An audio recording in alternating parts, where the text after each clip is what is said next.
Hey guys, good morning. Welcome to Sobriety, Spirituality, and Sales, brought to you by Michael Bader, State Farm Agency, First and River. We're here live at Live the Dream Studios in Marana, and super stoked. I've got my chiropractor this morning here in studio.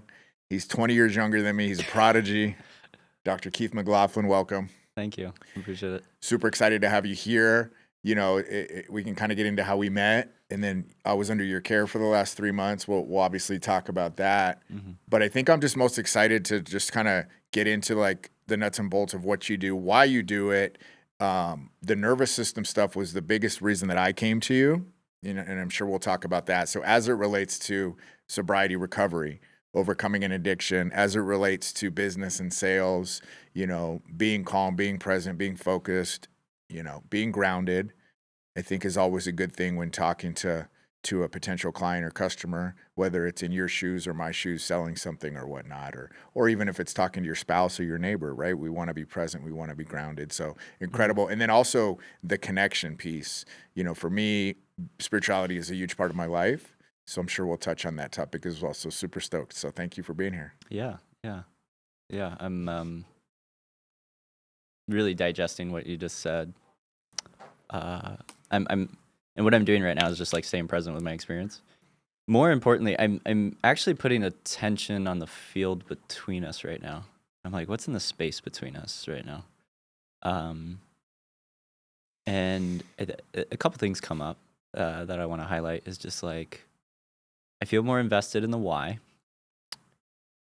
And this is something I was just listening to Donnie Epstein. He's the guy who created the work that I do and pursue feverishly. I'm like, this stuff is so good.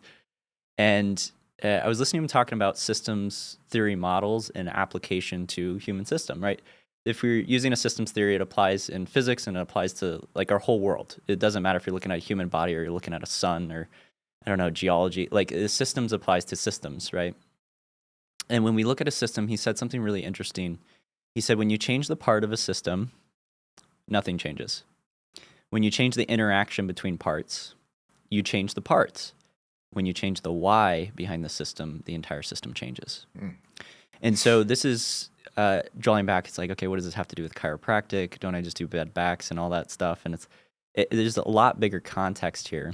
Chiropractic actually came from the word hand practitioner. Kairos practicos is the original Latin term, which means hand practitioner, which means I'm going to work with you. I'm not going to put anything in. I'm not going to take anything out. And we're going to change how you experience your world.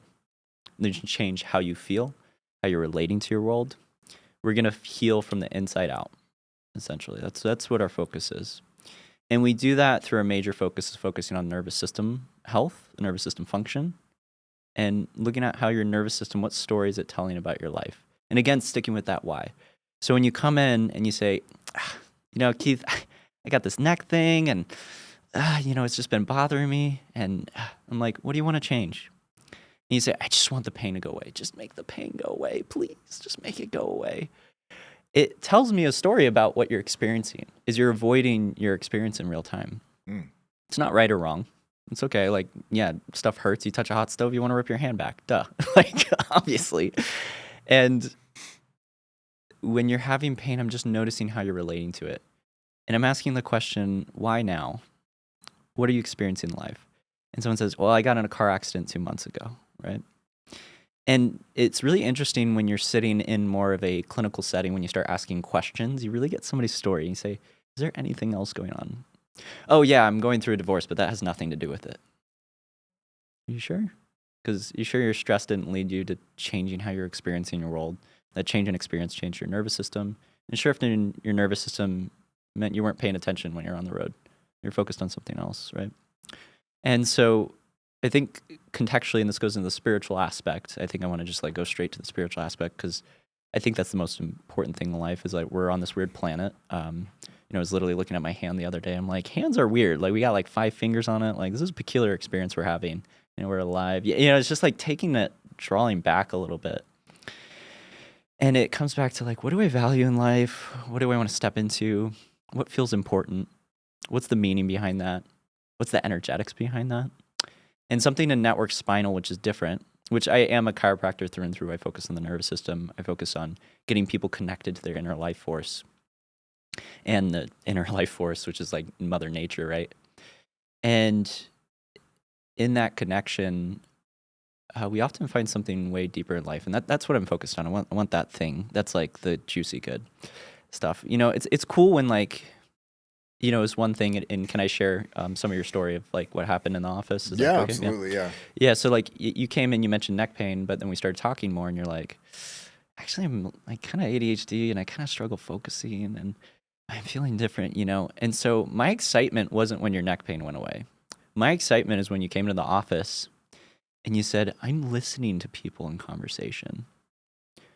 What is the like large impact on your life? Like literally, now that you're listening more and you're connecting with others more, I'm way more excited. Even if the neck pain didn't go away, I would have been over the hills to hear that from you. And I'd be like, oh yeah, also I have neck pain. It's like, it kind of becomes a moot point when you get it more out of life. And here's the thing, again, we're going back to like, when you focus on what's working, you often will get, we were just talking about this before, you'll get more of what's working. But if you focus on what's not working, you'll get more of what's not working. Yeah. Long time ago, I heard that the phrase, what you resist will persist. Correct. So.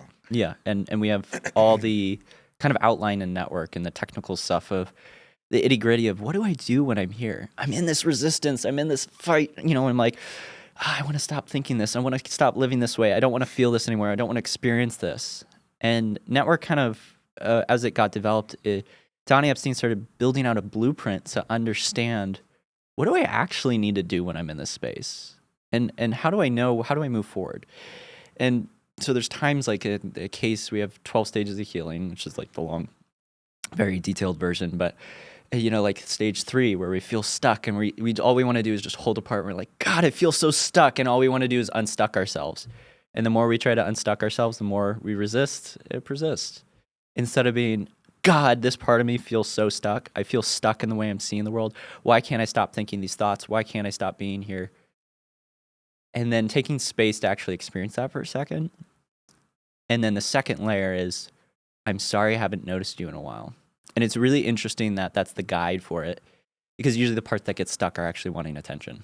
There's a part of us that's gotten lost from the whole. It's dissociated. We use terms like holistic. Holistic means whole. Holo is Latin root for whole. And so these parts get segmented because we're not able to experience them. We don't have enough energy to experience them. So we just get separated from them. And so we start having all these tangled relationships. And so when those parts get stuck, we get some perspective. We look at the stuck part. If we have enough space to say, hey, hello, what's going on? What do you need? It's amazing what people will discover in that space. Oh my gosh, this part of me that's like, no, I shouldn't be angry. That's bad to be angry. Why do I have rage? And then stopping and breathing in, yep, I feel pissed off. I feel angry.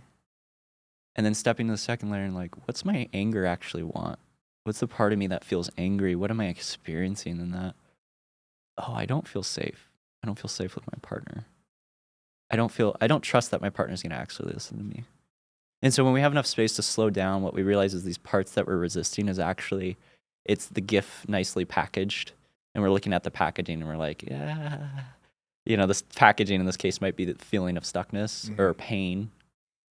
And we run away from that, not realizing if we can sit with the pain long enough, if we can give enough time for our body to process and unpackage it, all of a sudden we start realizing the gifts that are beyond that. And that's, I want to start with the spiritual, because the spiritual is where the most energy lies, especially when we can focus on our impact on other people instead of simply focusing on our own experience. More energy is available. There's a time and place to focus on our own experience, but focusing on a bigger context will give us access to more. And an example of that really simply might be something, this podcast, right?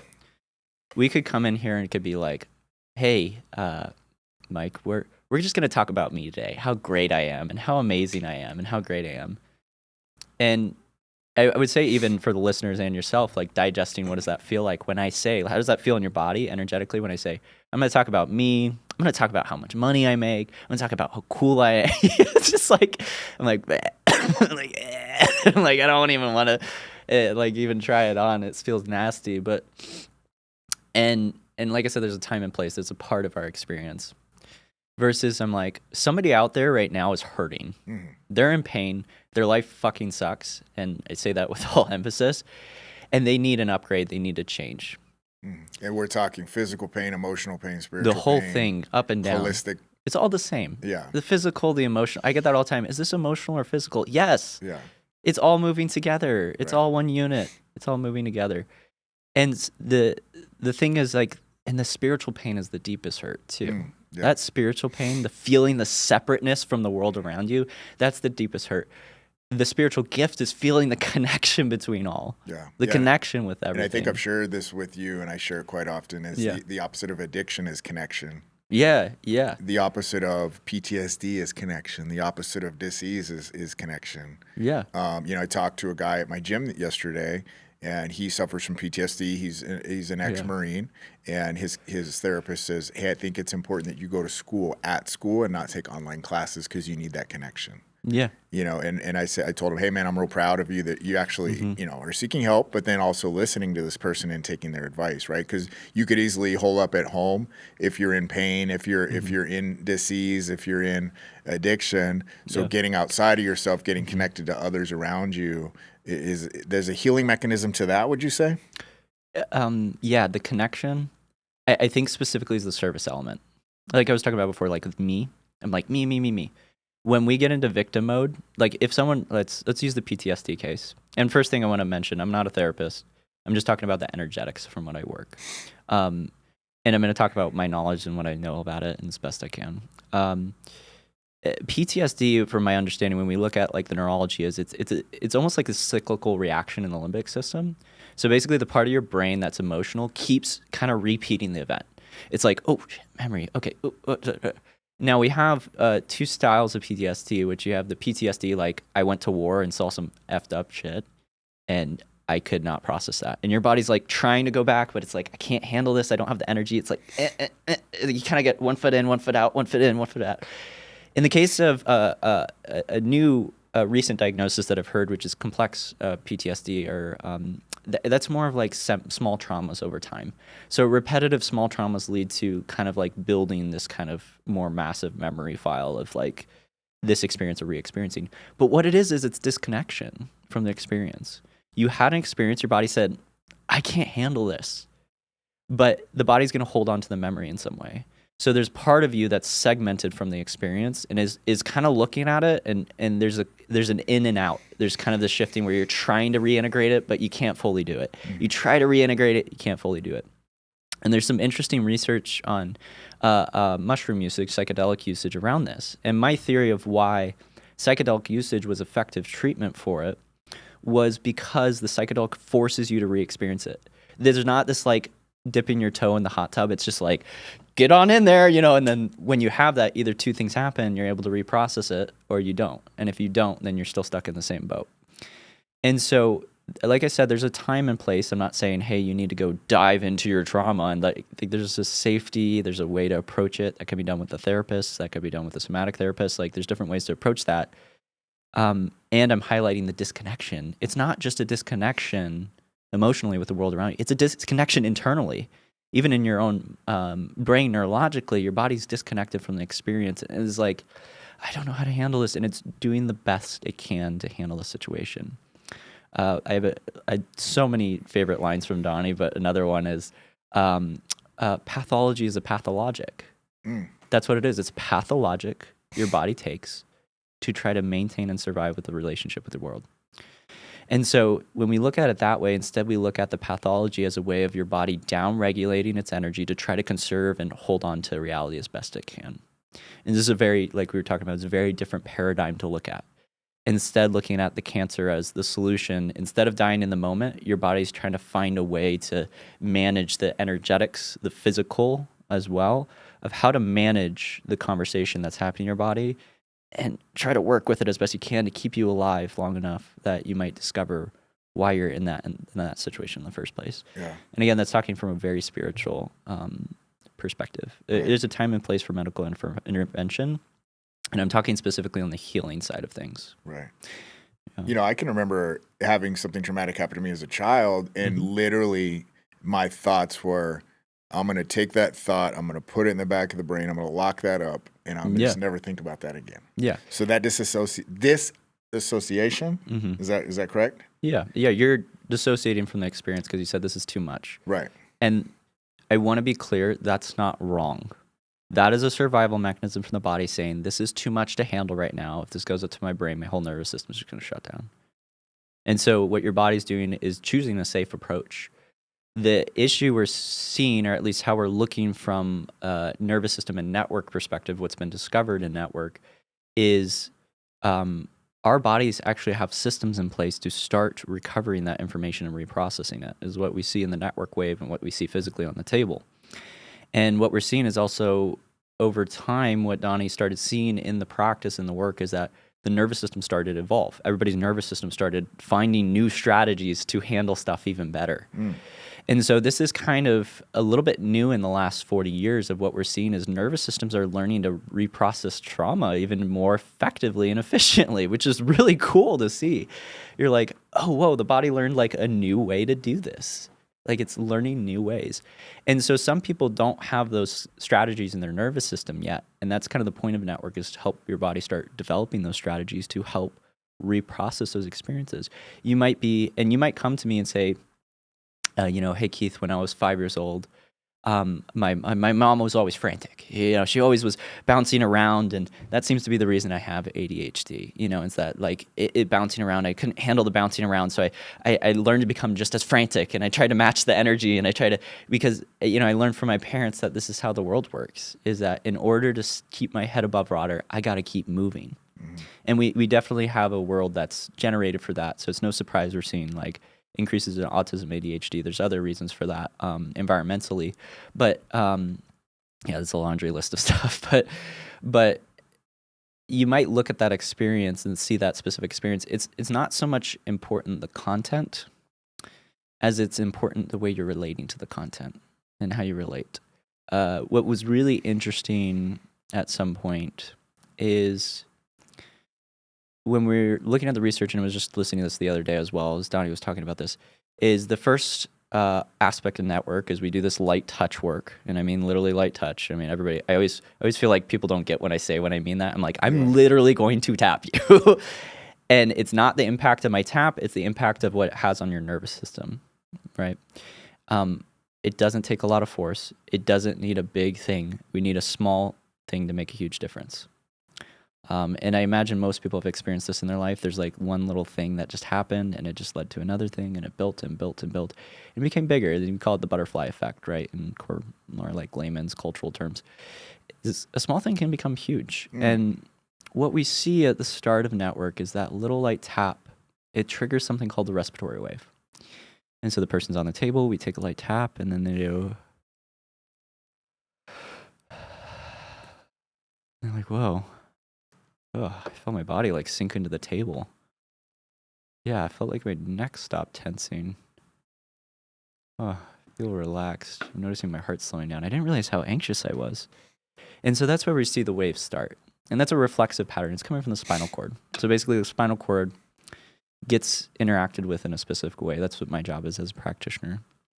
And there's a response. And the nervous system goes to work recalibrating. So no different. You take out your iPhone, and you're like, oh, iOS 7, 7.6, whatever. You hit update. We're doing the same thing with your nervous system. Nervous system goes through, checks itself, starts updating, and it presents itself in a couple different ways. And that's what I study, is like, first it starts out with breath. And then there's this shift in care where somebody all of a sudden start feeling like they want to stretch and open up. And they're like, oh, yeah, what is that? And then clunk, and they're like, oh, whoa. Okay, that was new. And all of a sudden they feel this huge clunk in their spine, right? And that's their nervous system finding new ways of updating and moving. This is just how the nervous system updates. And what's interesting and what I want to highlight in this wave dynamic is at some point, what you see is something called double oscillation, which is we see a little rocking in a vertebra, and then we see a rock on the other end. And then the top rocks and the bottom rocks and the top, and it starts moving back and through. We call it undulation of the spine. That's the fancy science term for it. You look like a freaking dolphin on the table, essentially, like waving like a fish, right? And what's interesting is for years, Donnie was like, new information, new energies moving up and down the spinal column, and basically the brain's talking better. And then they go to research it, and I believe what it was done with surface EMGs, and they realized, and they looked at Donnie and they said, there's no new information or energy coming in. And he's like, what? He's like, that's what I've been teaching. Wait, so am I wrong? And like, what's going on here? And my understanding of it, or my knowledge of it, is this, which is there's not new information coming in. What's changing is your relationship with the information. So you can be like, my mom was frantic all the time, and that's why I have ADHD. And that's why I can't X, Y, and Z. Versus because my mom was frantic, and because I've had ADHD, it's made me learn to self-regulate better. And now I get to pass on this gift to other people. Yeah, taking it from a powerful standpoint instead of the victim mentality, like you said. Same content, different relationship. Wow. Yeah. And what's interesting is this happens automatically. So that's a mindset shift too, though. Yeah. You know? Yeah. And the mindset shift happens automatically when the energetics shift. And this is kind of a new way of looking at things and kind of a shell shock. I'm still digesting this. I've been doing this practice for like 8 years. I've been in practice for 5 years, but I've been studying this stuff for like 8 years. And I still can't like digest this stuff. I'm like, how is it that I'm going to poke somebody? Their energetics and their nervous system is going to shift. Their posture is going to update. I'm going to see all these changes. And all of a sudden they come and they say, I forgive my mom. And I'm like, I didn't have any conversation with what's going on. And I was actually really resistant to this idea when I started practice. And then it started walking in my office and it started happening. And I was like, I can't really deny what I'm seeing, which is people are changing without me having this lengthy, in-depth conversation. And so I'm like, there's got to be something here. And the more I study it, the more it makes sense to me. Yeah. An overall feeling of safety that happens. Yeah. You step into the parasympathetic, as you explained to me last week. Yeah. For like the 30th time. And I'm a little Dan I'll tell you as many times as you need to. It's a good time. So, you know, and I explained this to you in homelessness and addiction for me, in car sales for me, fight or flight kind of served me. You know, if it was not knowing where I was going to sleep that night, where I was going to get my drugs from, how I was going to make $15,000 this month to pay my bills, whatever that is, like I was just on the go constantly. Yeah. And what I found is that I could sit down on my day off, and within 5 minutes, I'm anxious. I'm like, I got to be doing something. Yeah. I got to be doing something. And so there's still that survival mechanism in you because it saved you. Yeah. It saved you, right? Yeah. That's the reality of it. And so now what's going to happen is you're in this transition. There's still a transition happening where you're relinquishing that old part of yourself. You know, you're like, I don't need to like hustle all the time anymore. And so there's a part of you that sees that image of the future of what you could step into. And then there's the part of you, right? We were talking about this like segmentation of the parts. And then there's a part of you that's still craving safety. And what I see in the vision of development, and you can replace this with any type of situation, any type of segment, we're just using yours as an example, is the moment when you learn to have both and access the gifts of both and coincide, or you might find one part dies off or one integrates into the whole. Either way of however you want to choose that path forward or how that energetics moves the path forward is when you find that, you're going to find a really rich life. And there's like, that's already happening. I mean, even the podcast we're on right now, your focus isn't like, this isn't about fixing yourself. Like this podcast, yeah, it's probably going to get benefit from it. You know, you just naturally, that's what's going to happen. This is for you. This is about folks that are in a fucked position, to be honest, and they need help. And you're saying, I get it. I've been there. I know that experience. Let me show you what I did and see if we can shed some light into a brighter future for you. And that's what you're bringing. You're bringing the extraordinary option to stop being trapped in addiction and even trapped in and I would say this is like coincides. I'm coming back to the sales component. It's like coincides in sales, which there's like if it's easy when you start doing sales to fall into the other side where you can just do really grungy behaviors that get you what you want, right?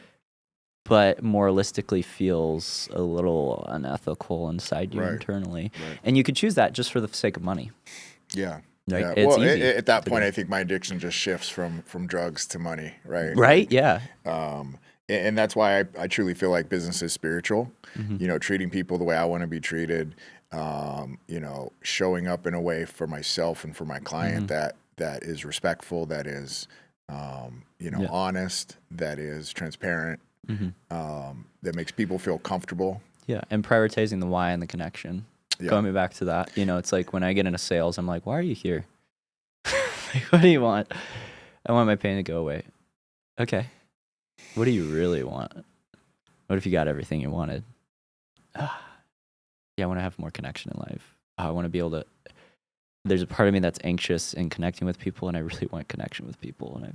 And maybe somebody doesn't know that yet, So would you say that because of the superficial way that the world operates on, it almost seems that digging a little deeper, getting people to feel comfortable, like for me, the best, I always knew when I was operating at a very high level, I was selling stuff with ease because I was more or less getting to know the person, not even talking about cars. Yeah. Just getting into conversations, getting to know the person. They were sharing stuff with me. They were having a good time. You were having a good time too. You're like, this feels great. Like, I feel energetically, I was amazing, and I attracted more of that. Yeah. Right. But like in your line of work or when I talk to potential clients, it's like, they touch on the surface level stuff, but you really got to dig a little bit, or they have to feel really comfortable with you to start opening up to say, okay, this is probably the root cause, or this is now we're getting somewhere. These are the things that are important. Yeah. And there's, I'm okay with not knowing. I'm okay with them not knowing. And I don't have the answer. I don't know what's going on in the person's life that has to do with it. And I also don't know the specific solutions that's going to come out. But I know when enough energy is available, the answer will drop in just so effortlessly. It's just like, it feels like doing the sales. It just, there wasn't anything you were doing differently. You were just in the experience and fully experiencing it. And that's when the sales become spiritual process. And, when I'm like thinking back when I was like thinking about topics to go into, I was thinking about sales stuff. I was like, oh gosh, I remember my first year in practice doing the sales part. I was like, I don't want to do this. I don't like this, but I need to make money. Yeah. And every person that I heard on the internet, every chiropractor I heard talking about the sales portion of the event, and it's just like, none of this, I was like, this is all, this is like tactics and da-da-da. And I think, again, it came back to the thing, like looking back now, I'm like, there was no why. All those guys' whys was the way to make more money. That was how I was advertised to even. You're not making enough money in your practice? Here's how to do sales better. This is how you make more money. That was the focus. Make more money, make more money, make more money. Versus having the sales process. The sales process is a part of the healing journey for me too. And that's how I think about it in my office. It's a part of the healing journey. A person making a commitment to their own health and valuing themselves enough to put money down and take a risk. They're taking a risk on me. They don't know what I do. They've never been, like I do a weird practice. They don't know. And they're taking a risk, but they're not taking the risk for me. They're taking a risk for themselves. Right. And that can be a powerful moment of empowerment. There can be a definite change happen just from that transaction in itself. Yeah, you're energetically choosing, I deserve this. I deserve to have better. I deserve to have more. I'm moving into stage 4, if you remember from all the breath work we've done. But it's like, I'm going to honor my system. And just, even if they paid for care and didn't even show up a single day, just making that action is putting more energy out there and putting more energy out to the universe, putting more energy out to God, saying, I deserve this. Give me more. Yeah. Not because of me, because I need more in order to serve more. Yeah. And I need to grow past this because it's not about me. Right? It's not about me. My back pain's not holding me back because I don't want to be in pain anymore. No, you don't want to have pain so you can keep working for your family because you give a lot of love to your family and you love your family and you want to keep working for them. That's the real reason you want to be out of back pain. You don't want your back pain to stop you. Yeah. Right? So that's like, I want to get to the meat of the why behind it. Let's do this. We're going to take a quick break. We'll be right back. Get me all fired up. No, we'll talk about the sales aspect of it and everything else as soon as we come back. Yeah, sweet.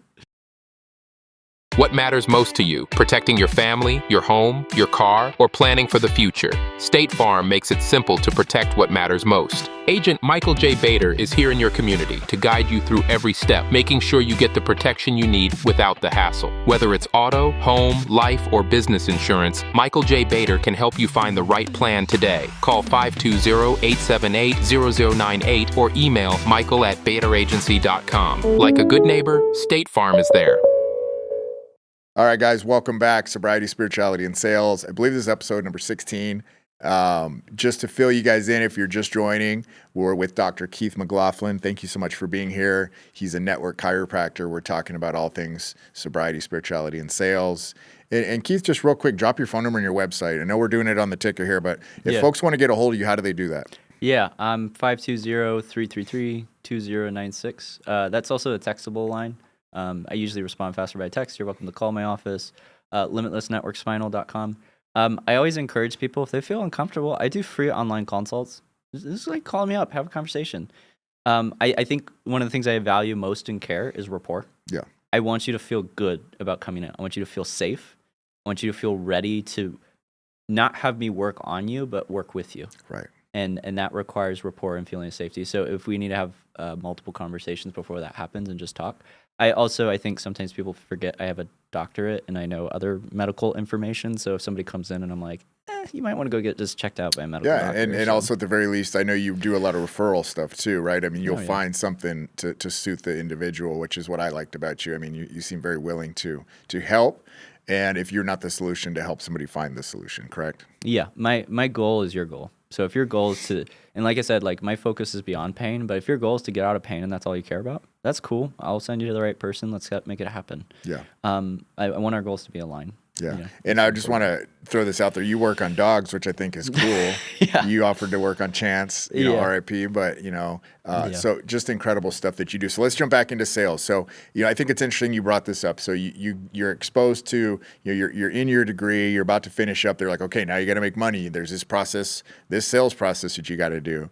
And, I had people come in the dealership and they'd say, well, I don't like salespeople. I don't like, and I think it's hilarious. I would laugh, not laugh at the person, but laugh at the idea, because truly, if you can get outside of yourself and you can say, hey, I'm here trying to help somebody accomplish something. Tony Robbins said this in an event I was on recently, where you don't just have to have one purpose. You can have multiple purposes. Everyone thinks, oh, I don't know what my purpose is. Well, that's fine. I mean, my purpose can shift. One purpose. My purpose shifts from day to day. You only get one. Right? Well, no, and my purpose in sales was to bring an experience that people never would have had otherwise, to show them who I was as a person, and I wasn't just a salesperson. I wanted to make the experience fun. I wanted to make the experience educational. I wanted to grow in a relationship, build rapport, as you're saying here. So those are the things that I would focus on. So that whole getting outside of myself and having that salesperson mentality wasn't even in my view. Yeah. Right. So I think that's a big part of it. If you want to have success in business and in sales, is you got to know your why. Like you said, this is why I want to help people. This is my purpose in doing this. And then it becomes an easier process. Yeah, for sure. And that why is what drove it to being effortless. Right? That's why it was a different experience. Yeah, sales process is always fun. I was thinking about my response to that. If someone was like, oh, I hate sales process. I'm like, dude, me too. Totally. What do you hate about it? Tell me more. Right. I want to engage with it. I don't want to run away from it. And I think that's the difference between, I think something that gets run into is like when we're talking about all this pain stuff and like, hey, I don't want to focus on the pain. And that's not from a place of avoidance too. It's like, there's better things to focus on in life. And if somebody's having pain, we're going to there's time to focus on it. And this is where network gets kind of contradictory in some sense is, we want to acknowledge what's there. We don't want to disacknowledge. And this goes especially for like sobriety stuff. We want to acknowledge what's present. For example, I'm not an alcoholic. I don't drink too much. Have you heard that one before? Going through, I don't see what the problem is. I've said that before. If you don't view yourself having a problem, what is there to change? Right. There's no problem in the first place. And so that's in stage one, which we call suffering, which is you're so associated with your experience. You're so grafted to it. You can't separate yourself from the suffering experience, and it's all one. It's just like clumped together. And so the gift to stage one is getting that separation enough to start getting some perspective on it. Oh, yeah, I do drink 6 times a week. Yeah, it's just a beer or two. Yeah, no, that I'm putting that in you're almost drinking daily. taking every day to get alcohol, I would start putting that in the addiction category. If we just look at it like literally quantitatively. And it doesn't even need to be alcohol. I drink 2 sodas a day. You're probably addicted to soda. Whether it's habitual or addiction or whatever, probably over drinking soda, right? We can just put something else in there, but like literally just the regularity of it. But what's needed is acknowledgement at that stage of where like you're suffering your experience. The first 3 stages are so huge. Stage 1, suffering. Stage 2, polarities, rhythms, having separate segmented parts in us and like acknowledging them. And then stage 3, stuck in a perspective. All these, what we need to do here, we call it the season to discover, is acknowledgement. So when someone comes in for sales and they're like, I'm uncomfortable with sales, I'm like, yeah, I'm feeling uncomfortable too. Instead of like acknowledging and pausing on it for a second of like, yeah, I feel uncomfortable too. And I kind of don't want to have that experience. Just like acknowledging it. I don't want to have that experience. I don't want to pressure sale you. I'm not interested in that. But what I am interested in is you getting what you want. So let's have a conversation about it. I like that. Right? It's just like pausing instead of resisting it or like bypassing or tracking differently. Right. Oh, positive attitude, positive thoughts. Let's not look at those parts, right? We'll just positive thought our way out. Or just come at them stronger. And, there's this whole thing in very sales masculine. where, there's this whole thing in sales where you got to pound it out of them and this and that. Yeah. And I think that's so retarded. Yeah. It's just, it doesn't work for me. People, savvy purchasers, buyers, whatever, it doesn't work for them. Coming in with confidence, knowing your product, knowing what you're talking about is key. Yeah. But you don't need the overconfidence. You don't need to be wearing pants that barely fit you and all this other stuff. What would you consider in your mindset now, or maybe a future version of you, like if the best version of you can also have that as an option. What is a successful sale for you? Like that was a good sales experience per se. I think where it was just very easy. It became me talking to the client, the customer, and I sold 80 to 90% of the people on the first visit to the dealership, which most people, it was repeat referrals. It was they'd come back for a second and third time. Yeah. So I have this gift that God gave me where I can build rapport really fast with people and they can feel super comfortable around me. Yeah. And so a successful sale for me was talking about anything other than sales, asking them, getting to know them, their family, whatever. But following the script, the process. So when it gets time to, okay, here's the paper, this is the deal. Maybe they sign right away. Maybe there's a couple adjustments that need to be made in the negotiations, but ultimately it's an easy signature. I don't have to. I've already answered all of their questions. I've already covered all of the objections that they potentially may have prior to that. I've set myself up asking questions that I know they're going to say yes to prior to that to set up for the ultimate yes, which is to sign the paper saying they're agreeing to purchase the vehicle. So to me, I love that because, and then getting the handshake or the hug and them saying, gosh, this is unlike anything I've ever had before. Thank you. That's meaningful to me. Yeah. Yeah. So successful sales is hitting your bases. It sounds like there's some ease, some naturalness in the interaction. There's no weird conversation. There's not that awkward moment, right? Like I don't have to, look at them weird. They're not, you can always tell when something starts to go south. And trust me, I've had those before for whatever reason. But if you can gain the trust, and a lot of it's about that eye contact and connection, and they're like, I trust what this guy's saying. Yeah. I'm checking in with myself. I'm like, what's for me a successful sale? I think successful sales for me is helping the person discover a part of themselves and maybe even engaging in empowerment. Because I think there is a discovery process of like, is this the path I want to go down? There's paths we go down in life where we're like, we hit a fork in the road and we're like, do I stay with my partner or do I leave him? Do I stay with this job or do I pursue another career? Right? We hit this like fork in the road. And I would say sales is a fork in the road. Do I want to engage with this person in business or do I not? And I think there's a lot to be discovered in that and enriched in that. And even if the answer is no, it might be a powerful process to feel like, oh, this isn't the path I want to take. I've had folks come in and realize they want to do surgery. And they're like, actually, alternative route isn't for me. I'm like, cool. You figure you're more clear on what you want. Like, awesome, sweet, that's great. And also me being able to show up and be clear on like, this is not what I do. This is not what I do. If you're looking for this, this isn't in my office.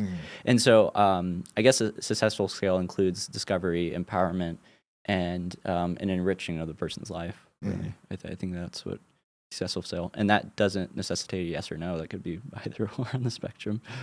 And I think one of my favorite sales advice that I've gotten that has stuck with me is your job is not to get a yes.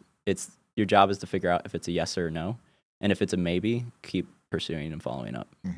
Until you figure out, is this a yes or no? Which one are you on? Right. Which side of the fence? Right. And it's funny you say that because I did door-to-door sales in college. Yeah. And they would teach us, get 4 no's before you leave the door. And, that felt really uncomfortable for me. Yeah. Sometimes I would do it. Again, to your point, if it was, you could tell there was a maybe. If it was a soft no, if it was like, so sometimes no can be, and I need more information. Sometimes no is no. I mean, it's just different for everybody. But the door-to-door sales training that I got and in the field was so different than anything I've ever done. And it set me up for success in every other sales job I've had, simply because you got to build rapport real fast. You got to get their trust really quickly. You got to be someone that is relatable at the door. You got to be someone that's trustworthy at the door. You got to get people. Yeah. You got to get people. Yeah. So I mean, I feel like I do really well reading people and understanding like who I'm speaking with and they're either, how they're speaking back to me or just the way they're crossing their arms or they're acting, to where should I push the deal a little forward? Should I try and get another no? Should I ask this question a different way? Or should I just cut my losses and say, hey, it's on to the next. Thank you for your time. Let me talk to the next person. Because in door-to-door, you're constantly trying to get in front of somebody else. And you need to surmise, is this person a potential customer client or not? Because if not, are we wasting our time? Are we wasting our time here? Both of us. Right, exactly. Because I don't want to waste nobody's time. And I know, and I would say this, who would confuse people. I'd say, thank you for your time. Thank you for saying no, by the way, because you get me that much closer to a yes. Yeah. And I would leave with a smile. It's like, sweet, this only took 10 seconds. We're out. If it was a no from the start, it was a no from the start. Like, cool, I'm not wasting my time. Let's go. Yeah. I mean, there was one time in Michigan, a guy threatened to shoot me, but I mean, he did not brandish. That's quite the no. Yeah. He didn't brandish a gun or anything like that. Okay, that's but, good. Yeah. So. Well, that's, after that, you probably can. Sometimes sales feels like being at gunpoint. It's like, actually, goodness sakes. Oh. So let's talk about addiction, man. We live in Tucson, Arizona. It's not a problem in Tucson. It's a problem everywhere in this world. Yeah. Particularly in the United States with fentanyl, the way it's being brought in and distributed here in the United States and the access to it and how inexpensive it is. Yeah, it's a big issue. You see people who are just falling apart, literally falling over backwards because the fentanyl is now cut with something else, which causes the nervous system just to go haywire. Yeah. Okay? Yeah. So these people were broken people. I was a broken person. I can vouch for that 100%. Yeah. So their nervous systems are shot. They're in a situation where maybe they've never felt safe. Maybe they grew up in a challenging situation. Maybe somebody like me who, I grew up in a great family. I made my own stupid decisions to get me where I was at. What's a solution for people like that? What's a solution for the guy drinking 3 or 4 or 5 beers on his couch at night that, he's never at risk of losing his home. He's never at risk of being out on the street, but he's dying inside. Those are knows the harder cases. Sometimes I see homeless folks on the streets and I'm like, is their life worse than... sometimes the prisons that we create for ourselves are much worse. Like you said, if you were paying off $15,000 of debt, you're making $15,000. You're making a lot of money, but your life was shit at the time. Like, it was bad. So just because things on the outside look good doesn't mean things on the inside. Yeah, I like to say, you look good on paper, but on the, privately you're struggling. Yeah. So, there's a couple things I want to address in that. It's so funny. I have so many of my clients talk to me. They're like, I saw this homeless person on the street, and they're like, they could really use you. And I actually have the massage therapist in my group that actually works with Cope out here. I'm trying to get set up with her so I can start working on some folks. Awesome. I also just like homeless having access to a doctor is just not, like, even though I'm a chiropractor, like, I still can do more medical examination to just see. And maybe they'll be able to afford treatment, maybe not, but at least I can inform them and make sure they're well informed, or make a little difference. Again, a small thing could become big. First off, I don't know the solution. This is a big issue. Like, this is a big issue that's national and even arguably international. This is an issue we see globally, the way we relate to addiction, the way we relate to pain, right? This is probably not just happening in the U.S. It's probably happening around the world. The energetics of the system determine the content of it, really. Or I would say content. It determines the kind of what's occurring in the system. So if I were to look more globally, or even more larger scale at the U.S., do you think the U.S.'s relationship with pain and hurting? What is the relationship? Yeah. I think that... culturally, what does the cultural field of the U.S. say about pain? Well, it says just to deal with it and move on. And the United States of America is, it's the land of you can fulfill your dream. And, we mentioned I'm a patriot. I love the flag. I have a flag at the house. I didn't grow up in a shitty situation. However, I threw my life away. And because I live in the United States, I was able to build something very quickly out of nothing. And that may not be possible in other places. Just keep pushing. Right. Push through. Right. Don't look at it. And so I think that, for a lot of folks, the busyness, the hustle and grind mentality of life, there's people that they don't want that life. Maybe it's pushed on them by their folks, whatever. So there's disparities there as far as, what some people want and what other people are telling them they should do or be. And so I think so there's I'm trying to highlight what you're saying, which is there's avoidance strategies, there's pushing through, just push through, make more money. There's other people giving identification. No, just don't. Let's not look at it. Let's not touch it. No, you're fine. You're fine. Yeah, you're good. You're gonna make it through this. And it's that happens a lot when people die. Because I've had a lot of folks that lose family members and such, and the grieving process is really intense. They lose somebody. You just lost a family member yourself, and that losing, just pausing a moment on the grief, instead of being no, it's fine. It's no, it's not fine. You lost a soul. You're not gonna have connection with that soul. It's not fine. It feels like shit. Yeah. It doesn't feel good. And that's okay. Right? It's just taking the second to really fully, ooh, that sucks. That's something we're missing culturally that I see. And why I'm bringing it there is, again, bringing it to the why, the energetics, because that's what starts. And then it kind of boils down into what we see as an outcome. And this avoidance of pain, this training of pain, the pain of looking away, right? It's we see somebody homeless and we're right? Somebody's addicted and they're right? And of course you're good at reading body language, so you know what I just did there, which is I don't feel comfortable with you. Well, and I think my mentor brought this up. It forces you to look at yourself in areas of your life where you may have done things, so that's why it's uncomfortable. You don't want to look at the segmented part of you that is scared that you might be addicted, or the part of you that wants to give up, or the part of you that X, Y, and Z, right? Yeah. And we're seeing that reflection. There's some cool psychology around the idea of storytelling, and how when we read a story, it's not the content, it's how we're projecting ourselves onto the content that gives us a mirror to understand our own struggles in life. And so we project ourselves into the story to understand ourselves. Yeah. And it's cool because it can be relieving just to read just standard story and fairy tales. That's why I've been part of human culture for so long, is because we find relief and we find understanding and make meaning out of it, even if there's not meaning there objectively. But we find the meaning, or maybe the author had a completely different intent behind the story. And so this relationship is starting to not look away, I think, is the first thing. Landing on it, coming from a place of love, right? Is yeah, you're addicted. Yeah, you're annoying because you're consuming these certain things and it hurts my life and it impacts me.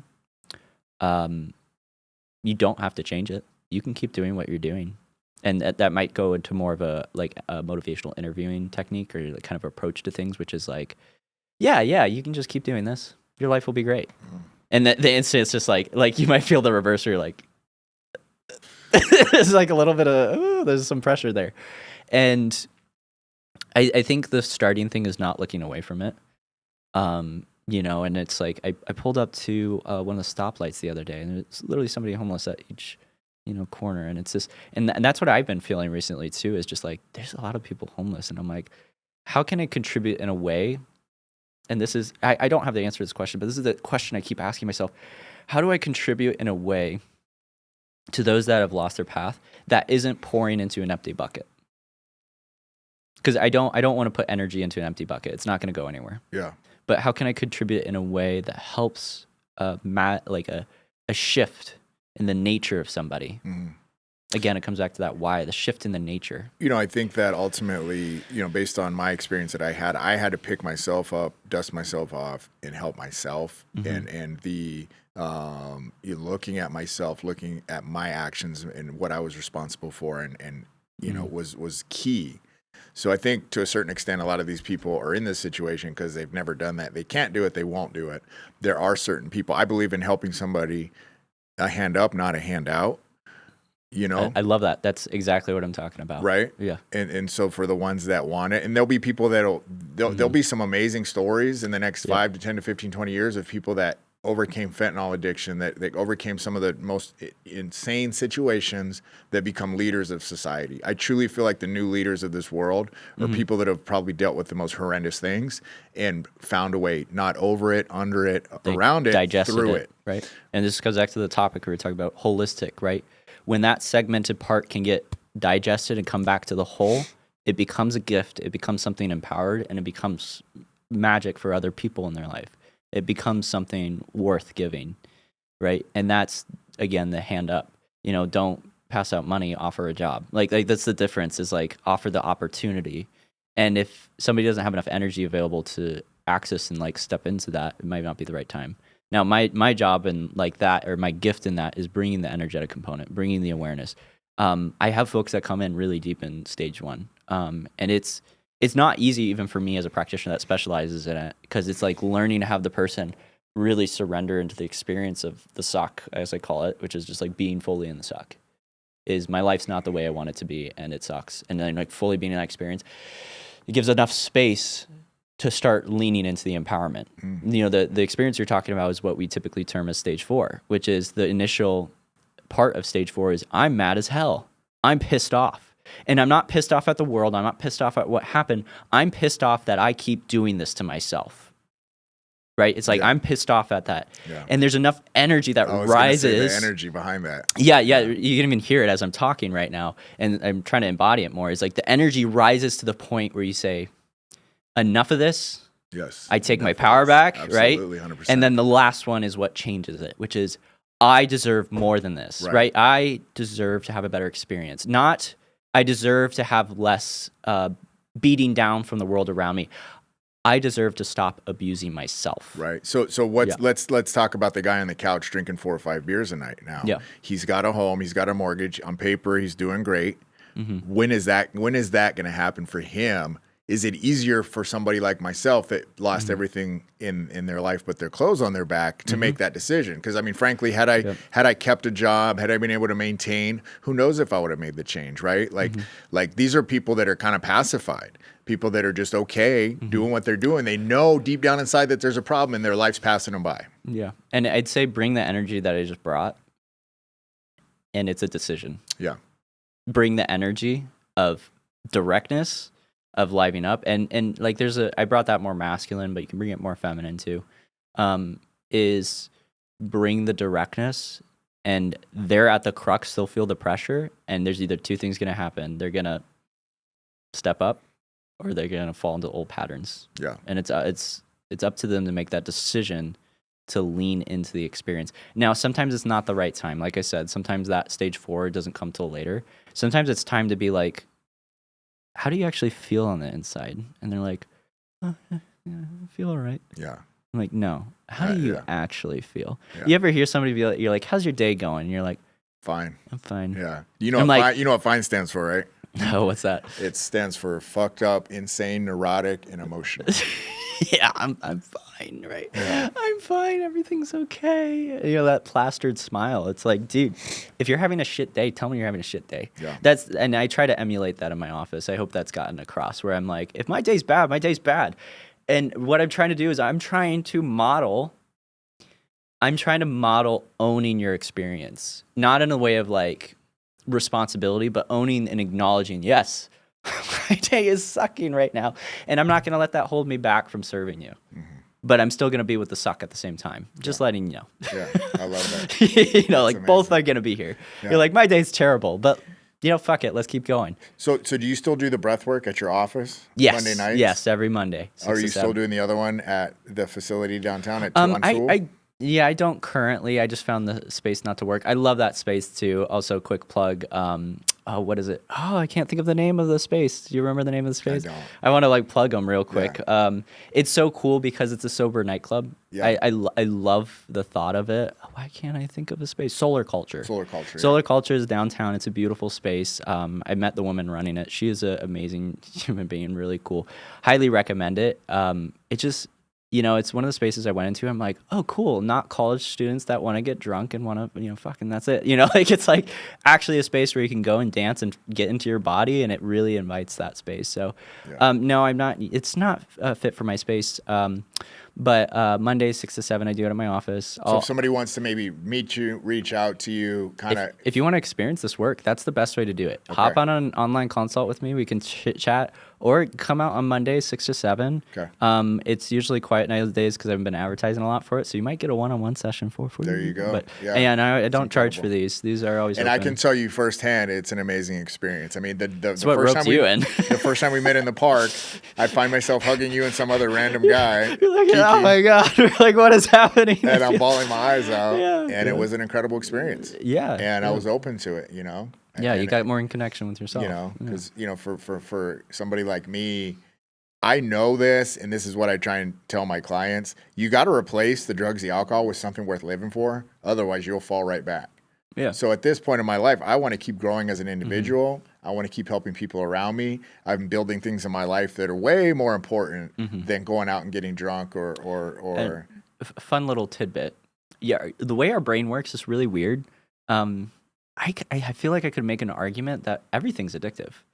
Addiction is always happening. Just the difference is whether you're choosing behaviors that are healthy that you're addicted to. Right. You get addicted to connection. You get addicted to people. We just don't usually term it that way, right? I'm addicted to helping people. I'm addicted to serving the public.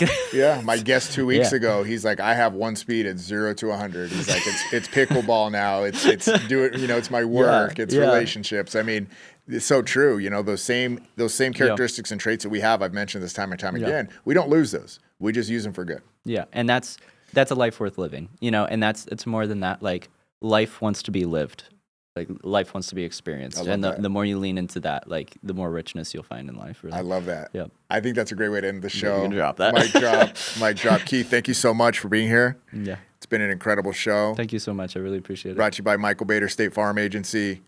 One love. You guys have a wonderful day.